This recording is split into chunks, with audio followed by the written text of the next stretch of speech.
ചന്ദ്രവീനെ പൊപ്പിക്കാനാവില്ല മക്കളെ.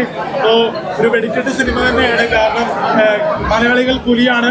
കേരളത്തിലെ മലയാളി സ്റ്റുഡൻസിന്റെ ഒരു പോരാട്ട വിജയം തന്നെ പറയാം. ഒരു +2 സ്കൂൾ ലൈഫ് എടുത്ത് കാണിച്ചിട്ടുണ്ട്. നമ്മുടെ ഹണിറോസ് നായികയുടെ അഭിനയിച്ച ബോയ് ഫ്രണ്ട് ചിത്രത്തിലാണ് നമ്മുടെ ലാലു അലക്സ് നമ്മുടെ ഒരു കോളേജിലെ പ്രിൻസിപ്പളായിട്ട് വന്നത്. അതിനുശേഷം ലാലു അലക്സിന്റെ ഗംഭീര വേഷമാണ് സിനിമയിൽ സൂചിപ്പിക്കുന്നത്. പിന്നെ വിഷ്ണുണികൃഷ്ണ ആണെങ്കിലും കുമാരി ജയശ്രീയാണെങ്കിലും മികച്ചായിട്ട് അഭിനയിച്ച സിനിമയാണ്. പിന്നെ ദിവ്യ വിജയകുമാർ മികച്ചായിട്ട് അഭിനയിച്ചിട്ടുണ്ട്. പിന്നെ ലേണയാണെങ്കിലും മികച്ചായിട്ട് അഭിനയിച്ച ത്രില്ലർ സിനിമയാണ്. ഫാമിലി കോമഡി ഫീൽ ഗുഡ് ഒരു മറിക്കേണ്ട ഒരു സ്റ്റാങ്സ് അടാർലോ പോലുള്ള സിനിമകൾ വെച്ച് നോക്കും. ഇത് വ്യത്യസ്തം നിറഞ്ഞ സിനിമയാണ്. കാരണം ഒരു കോളേജ് പശ്ചാത്തലത്തിൽ കാണേണ്ട ഒരു മികച്ചൊരു പൊളിറ്റിക്കൽ കറക്ഷൻസ് ഉള്ള സിനിമയാണ്.